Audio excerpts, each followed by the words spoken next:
आज Doubtnut app download करें। Doubtnut पर अपने सभी गणित, रसायन विज्ञान, भौतिक विज्ञान और जीव विज्ञान के डाउट्स का करो सफाया। बस प्रश्न की फोटो खींचो, एक ही प्रश्न को क्रॉप करो और तुरंत वीडियो सोल्यूशन पाओ। अभी डाउनलोड करें। क्वेश्चन हमारे पास है कि त्रिज्या स्मॉल आर के घर्षण रहित वृत्तीय झुके हुए तल पर कार की चाल v है, तो तल का झुकाव कोण जिससे कि कार फिसलती है होगा क्या होगा, ये पूछा जा रहा है क्वेश्चन पे। तो ऑप्शंस हमारे पास दिए हुए हैं कि थीटा का मान जो होता है tan inverse v square by r g के बराबर होगा। दूसरा बोला है कि थीटा का मान tan इनवर्स v बटे आर जी के बराबर होगा। तीसरा हमसे बोल रखा है ऑप्शन पे कि tan इनवर्स आर स्क्वायर बटे वी जी के बराबर होगा। और चौथे ऑप्शन में बोल रखा है कि थीटा का मान जो होगा वो tan इनवर्स वी स्क्वायर बटे आर जी के मान से कम होगा। तो कौन सा ऑप्शन यहाँ पर सही होगा वो हमें देखना है, जो कंडीशन हमारे पास क्वेश्चन पे दी हुई है।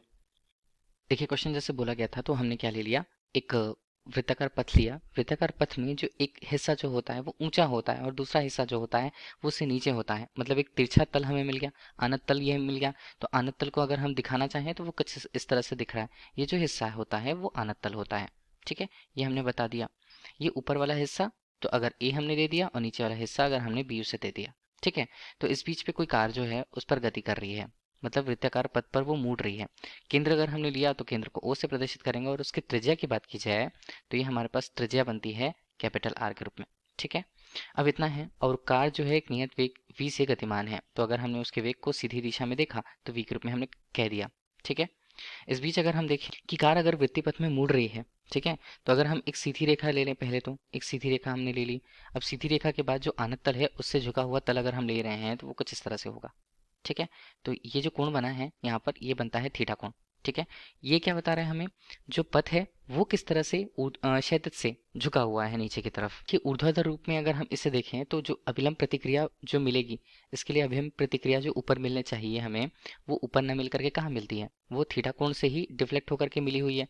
मतलब थीटा कोण से ही यहाँ पर कोण बना हुआ है। ठीक है, तो कुछ इस तरह से यहाँ पर मान, तो ये हमारे पास क्या बन गया है, थीटा।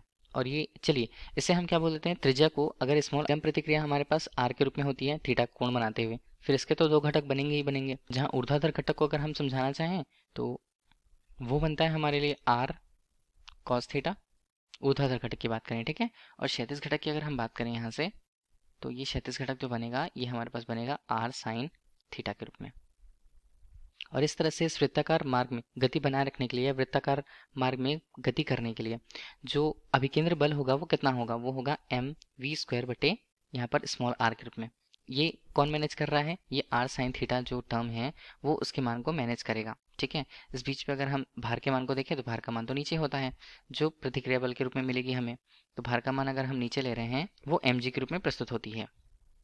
और इस तरह घर्षण बल की भी हम बात करें तो घर्षण बल कुछ इस तरह से बनेगा।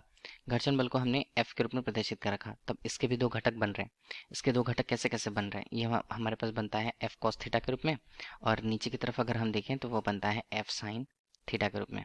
अब ऊपर की तरफ लगने वाले कुल बल की बात कर रहे हैं तो नीचे की तरफ हमारे पास क्या लग रहा है, नीचे की तरफ हमारे पास लग रहा है बल एम जी प्लस एफ यहाँ पर साइन थीटा के रूप में। ठीक है, इसका मान किसके बराबर, इसका मान बराबर है आर कॉस थीटा के रूप में। ठीक है, ये हो गया फिलहाल समीकरण एक। ऊर्ध्वाधर दिशा में हमने देख ली। अब अगर क्षैतिज दिशा में हम देखें तो वो क्या बनेगा, क्षैतिज दिशा में ये मान जो हमारे पास होता है वो एम वी स्क्वायर बटे स्मॉल आर के रूप में। मान किसके बराबर है, मान यहाँ पर बराबर है f cos theta plus r sine theta के रूप में। समीकरण दो हमने ले लिया। अब चूंकि घर्षण बल की बात करें तो घर्षण बल जो होता है वो अभिलंब प्रतिक्रिया से किस तरह से बराबर होता है, तो म्यू आर के रूप में इसका मान होगा। ठीक है, एफ का मान, तो हम यहाँ से सभी मानों को रखें, सभी मानों को अगर हमने हल करा तो यहाँ पर हम लिख लेते हैं समीकरण एक एवं दो से, और साथ ही एफ का मान हम म्यू आर के रूप में रख के देखें, लास्ट में जो मान आता है वो वी स्क्वायर का आता है। ठीक है, वी स्क्वायर का मान किसके बराबर, वी स्क्वायर का मान आर जी टेन थीटा के बराबर आएगा। ठीक है, हमें क्या देखना है, हमें थीटा का मान देखना है। टेन थीटा को एक साथ एक टर्म पर रख लेते हैं, बाकी सारे मान जो हैं उससे v square by r g के रूप में हमने एक तरफ दूसरी तरफ शिफ्ट करा। तो अगर थीटा का मान हम देखें तो वो कितना होगा, वो होगा यहाँ पर tan inverse v square by small r g के रूप में। ठीक है, तो ये हमारे पास हुआ मान, थीटा का मान यहाँ पर होता है।